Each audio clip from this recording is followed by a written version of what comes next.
Mornings all student.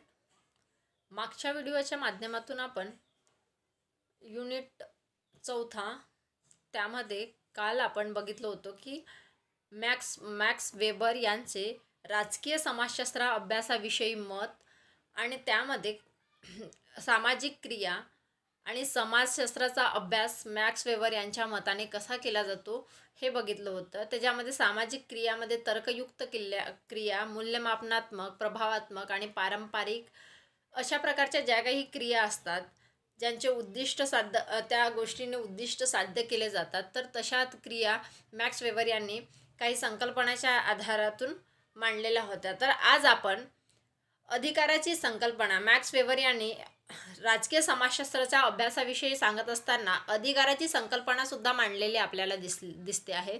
तर त्यामध्ये सत्ता ही मूलभूत स्वरूपामध्ये प्रगट होते आहे आणि ती खालील 3 आधारावरती सत्ता गाजवल्या जाते आहे. सत्ता ही मूलभूत स्वरूपामध्ये प्रगट होते आणि किंवा प्राप्त होत असते आणि ती खालील 3 घटकाचे म्हणजे 3 स्तरावरती किंवा 3 आधारावरती ती सत्ता गाजवल्या जाते असं त्यांचं मत आहे. तर त्यातलं पहिलं एक आहे वैधानिक अधिकार. तर वैधानिक अधिकार हे कशा पद्धतीने सत्ता गाजवता येते, यामध्ये सत्ता गाजवण्याचा अधिकार राज्यघटना किंवा कायद्याने प्राप्त झालेला असतो.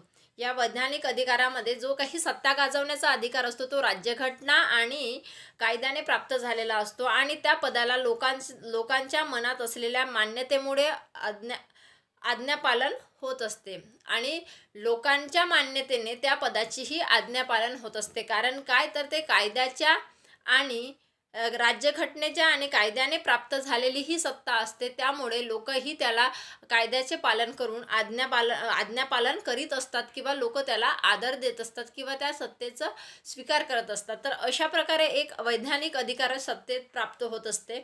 त्याच्यानंतर दुसरी आहे अधिकाराच्या संकल्पनेमध्ये दुसरा आहे परंपरागत अधिकार.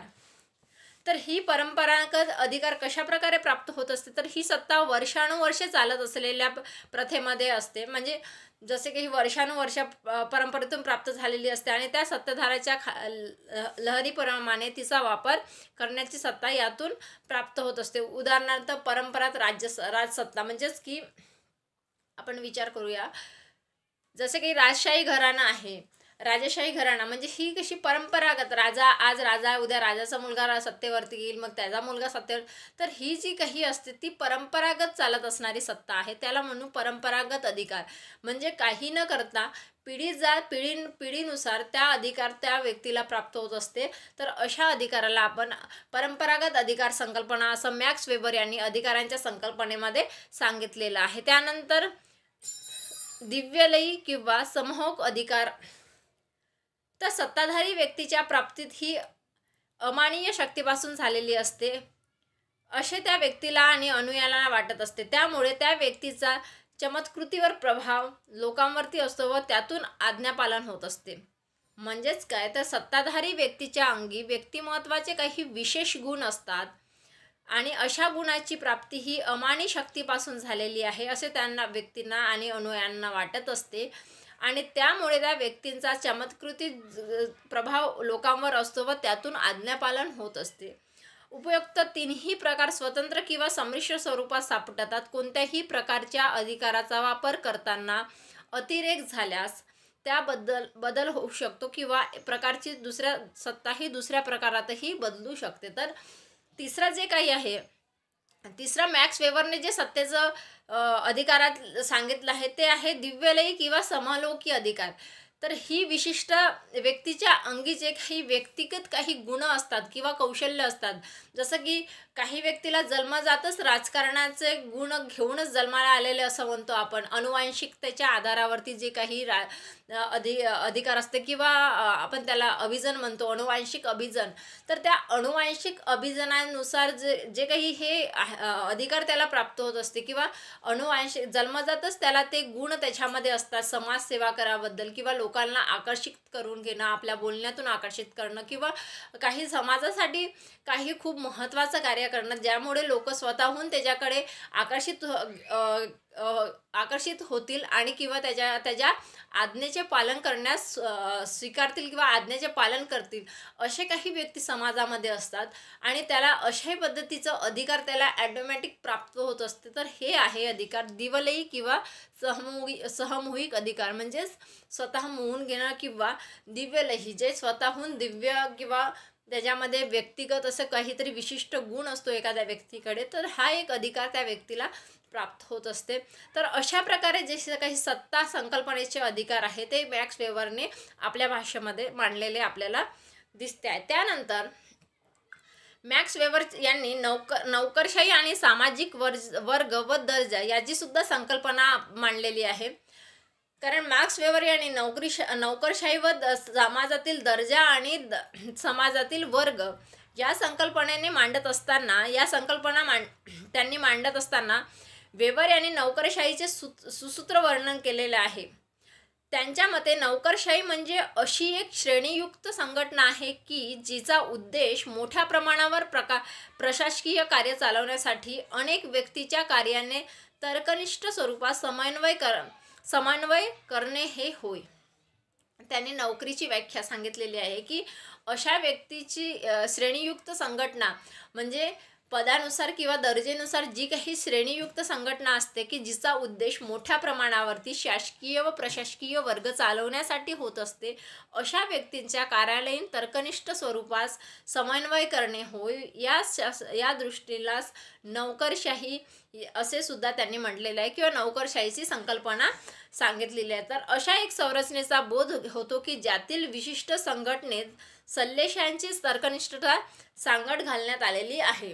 तर मॅक्स वेबर यांनी अशा प्रकारे संकल्पना मांडलेली आहे की जे काही श्रेणीनुसार त्यांच्या समाजामध्ये श्रेणीनुसार संघटना आहे, जी संघटना प्रशासकीय वर्ग चालवण्यासाठी तयार झालेली असते, त्या संघटनेलाच आपण नोकरशाही संघटना सुद्धा असं म्हणू शकतो. तर नोकरशाही ते काही वैशिष्ट्ये मॅक्स वेबर यांनी सांगितलेले आहे ते आपण बघूया. तर पहिलं वैशिष्ट्य आहे अधिकार आणि कर्मचारी यांचे कार्यक्षेत्र विशिष्ट वाटून देण्यात येतात आणि हे कायदे व नियमाच्या आधारे होत असते. यात मुख्यतः खालील गोष्टी येतात. तर कारण नोकरशाहीमध्ये अधिकार आणि कर्मचारी यांचे जे काही कार्यक्षेत्र आहे ते विशिष्ट वाटून दिले जातात. ते जसं श्रेणी आहे त्या श्रेणीनुसार त्या व्यक्तीला त्याचे कार्यक्षेत्र हे नोकरशाहीमध्ये वाटून दिले गेले जातात आणि त्यानुसार पदानुसार तो व्यक्ती कार्य करीत असतो. तर त्याचे पहिलं काही मुद्दे आहे किंवा काही गोष्टी त्यांनी सांगितलेल्या आहेत. त्या आहे गुणवत्तेच्या आधारावरती नेमणूक. जसं की आता आपल्याला एखाद्या प्रशासकीय विभागामध्ये नोकर भरती करायचं आहे, तर त्यासाठी परीक्षा घेऊन त्या विशिष्ट पदासाठी तो व्यक्ती पात्र आहे की नाही यासाठी परीक्षा घेऊन ती गुणवत्तेच्या आधारावरती त्याला सिलेक्ट केल्या जाते किंवा त्याला नियुक्त केल्या जाते. तर ही अशी पद्धत म्हणजे गुणवत्तेच्या आधारावरती नेमणूक करणे.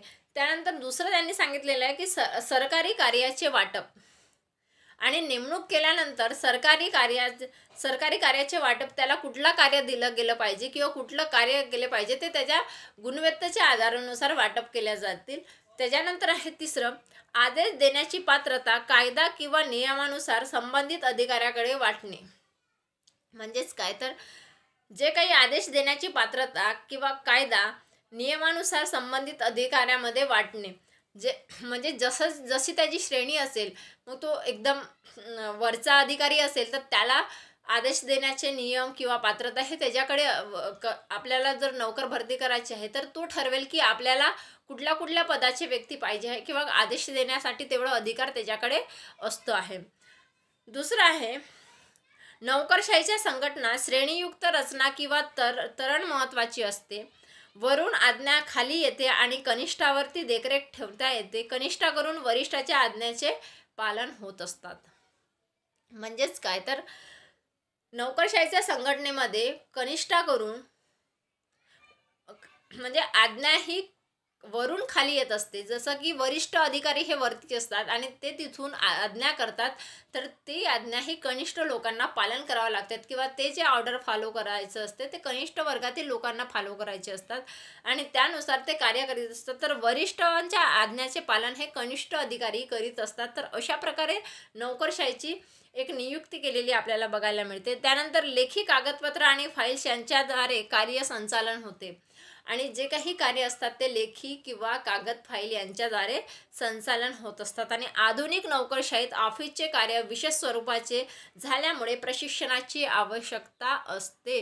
कारण आता प्रत्येक क्षेत्रामध्ये आधीचे ऑफिस आपण बघितले तर आधी जे काही आपल्या 10-15 वर्षाच्या आधीचे जर ऑफिस बघितले तर आधी हातावरनी काम करणारे लोक आपल्याला ऑफिसमध्ये बघायला मिळत होते.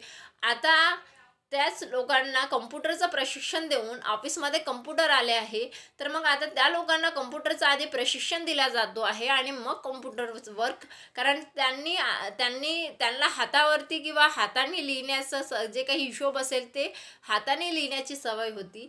आज ते ऑफिसचं रूपरेषा बदललेली आपल्याला बघायला मिळतो आहे आणि आज ऑफिस हा नवीन टेक्नॉलॉजी वापरून कार्य करतात. तर अशा वेळीस त्या अधिकाऱ्यांना व्यवस्थित प्रशिक्षण देणे हा तेवढंच महत्त्वाचा असतो. म्हणून अधिकाऱ्यांना आधुनिक नोकरशाहीच्या ऑफिसचे कार्य आणि त्याचे स्वरूप प्रशिक्षणाद्वारे समजावून सांगणे तेवढीच महत्त्वाचे वाटत असतात, असे मार्क्स वेबर यांना वाटते. त्यानंतर आहे कामाचा व्याप वाढल्यामुळे कामाच्या तासामध्ये वाढ व त्यातून कार्यकौशल्य दाखवून पदोन्नतीची शक्यता. म्हणजेच काय तर कामाचा वेळ वाढलेला आहे, तर कामाचा व्याप वाढल्यामुळे त्या कामाच्या तासामध्ये वाढ व त्यातून कार्यकौशल्य दाखवून जो कोणी त्यामध्ये हुशार असेल किंवा जो काही आपलं कौशल्य दाखवेल तर त्या कौशल्यानुसार त्याला त्या श्रेणीनुसार किंवा त्याच्या कौशल्यानुसार त्याला बढती देण्यात यावे किंवा त्याचं प्रमोशन करण्यात यावे, अशी सुद्धा सोय या नोकर भरतीमध्ये असायला हवी असं ते सांगत होता. आणि त्याच्यानंतर आहे 5वा कार्यालयीन व्यवस्थापकाचे नियम व त्याबद्दल विशिष्ट शिक्षण. यामुळे परिणामतः नोकरशाहीतील अधिकाऱ्यांचा तो एक व्यवसाय बनलेला आहे आणि त्या कामाच्या बाबतीत प्रामाणिकपणाला महत्त्व देणे तेवढेच महत्त्वाचे आहे. तर सामाजिक इतर लोकांपेक्षा त्यांना जास्त प्रतिष्ठा प्राप्त होते. उच्च पदाधिकाऱ्यांच्या आज्ञा पाळण्यात येतात, त्याचबरोबर त्यांना महत्त्वही देण्यात येते. आणि अशा उच्च पदस्थानी वरिष्ठांच्या नेमणुका राजकीय पदाधिकारी करत असतात. जसं की आपण राज्यपालाची सर्वोच्च न्यायाधीशाची नेमणूक कोण करतो, तर राज्यपाल करीत असतो. तर अशा प्रकारे जे काही नेमणुका होत असतात तर काही विशिष्ट पदं असतात त्यांच्या नेमणुका हे राजकीय अधिकारातील राजकीय नेते करतात. तर अशा प्रकारे काही नोकरशाहीमध्ये मोठ्या पदावरती जे काही नेमणुका करायच्या असतात ते राजकीय क्षेत्रातूनही होत असतात, परंतु त्यांना तांत्रिक ज्ञान नसते, त्यामुळे स्थायी पदाधिकाऱ्यांचाही नेमणुका कराव्या लागतील. त्याचबरोबर बढती असेल, सेवानिवृत्ती असेल इत्यादी गोष्टी नोकरशाहीत असायलाच हव्या. त्याचबरोबर वेतन व सेवानिवृत्ती वेतनही यातच मिळत असते. त्याचबरोबर राजकीय पक्षाने लोकशाहीचे स्वरूप नोकरशाहीच्या रचनेत बदललेले आहे. भांडवलशाही व समाजवादी या दोन्ही अर्थव्यवस्थेमध्ये नोकरशाहीला प्रबळ झालेली आपल्याला आढळते आहे, तर असं त्यांचं मत आहे. तर भांडवलशाही व समाजवादी या दोन्ही अर्थव्यवस्थेमध्ये नोकरशाही ही अर्थव्यवस्था आपल्याला फार मोठ्या प्रमाणामध्ये प्रबळ झाली आहे असं मार्क्स वेबर यांनी सांगितलेले आहे. तर सामाजिक वर्ग आणि दर्जा. तर अशा प्रकारे नोकरशाहीचं निर्माण झालेली आहे. तर ही नोकरशाही निर्माण झाल्यानंतर समाजामध्ये सामाजिक वर्ग आणि त्या वर्गाचा दर्जासुद्धा हे तेवढाच महत्त्वाचा आहे असं त्यांना वाटते आहे. तर वेबर यांनी सामाजिक वर्गाची संकल्पना मुख्यतः आर्थिक आधारावरती बसवलेली आहे, परंतु समाजातील आंतरक्रियाशी त्यांनी महत्त्व दिलेले आहे आणि त्यांच्या मते सामाजिक वर्ग हे सामाजिक व्यवस्थेचे एक अंग आहे असे सत्तेच्या संकल्पनेतून ते सामाजिक व्यवस्थेची व्याख्या करीत असतात. म्हणजेच काय तर व्यक्ती किंवा काही व्यक्तींची एखाद्या सामूहिक कृतीतनी आपली इच्छा पूर्ण करून घेण्याची व्यक्ती किंवा सामूहिक कृतीतील आपली इच्छा पूर्ण करून घेण्याची व तीही त्या कृतीत भाग घेण्याची, इतरांच्या विरोधात पूर्ण करून घेण्याची व आवश्यक तो बदल घडवून घेण्याची पात्रता होय, असे त्यांनी म्हटलेले आहे. तर स्वतःच्या उद्दिष्टपूर्तीकरिता जे आवश्यक सत्ता वापरू शकतात ते सत्तावान होतात आणि ते आर्थिक घटकाला प्राधान्य देतात. केवळ आर्थिक लाभच नव्हे तर सामाजिक प्रतिष्ठाही प्राप्त व्हावी हा त्यामागचा उद्देश असतो. आणि आर्थिक प्रतिष्ठा कोणत्याही समूहात किंवा विशिष्ट समूहामध्ये वाटली जाते व त्या पद्धतीस समाजव्यवस्था असे म्हणतात. सत्ता, आर्थिक सत्ता, सामाजिक प्रतिष्ठा व समाजव्यवस्था यातील हे परस्पर संबंध स्पष्ट करणारी असते, असं त्यांचं मत आहे. तर सामाजिक, आर्थिक आणि वैज्ञानिक व्यवस्थामध्ये त्यांनी भेद केलेला आहे.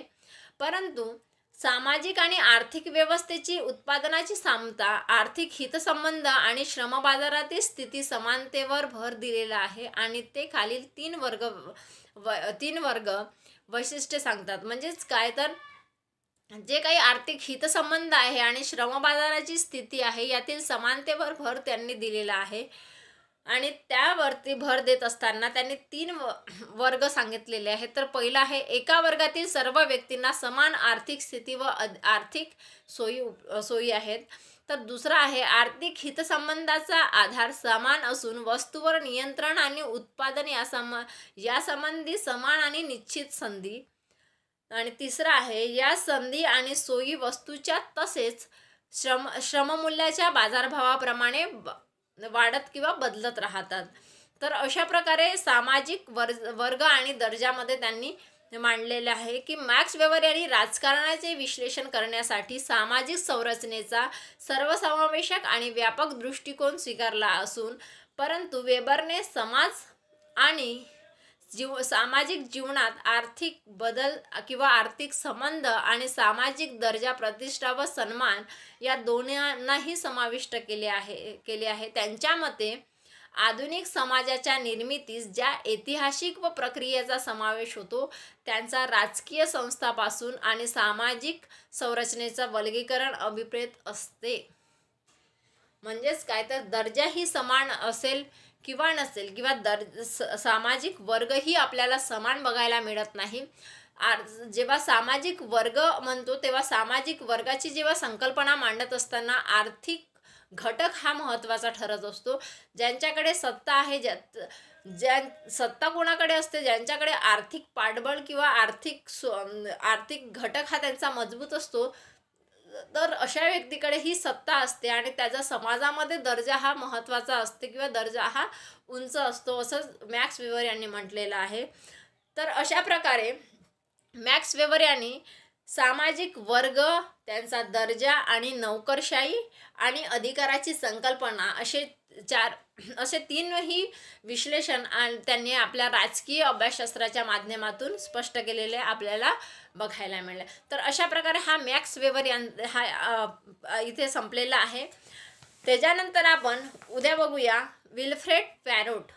तर विल्फ्रेड पॅरोट यांना राजकीय अभिजन किंवा त्यांचा सिद्धांत कशा प्रकारे समजावून सांगितलेला आहे, तर हे आपण उद्याच्या भागाला विल्फ्रेड पॅरोट हे बघणार आहोत.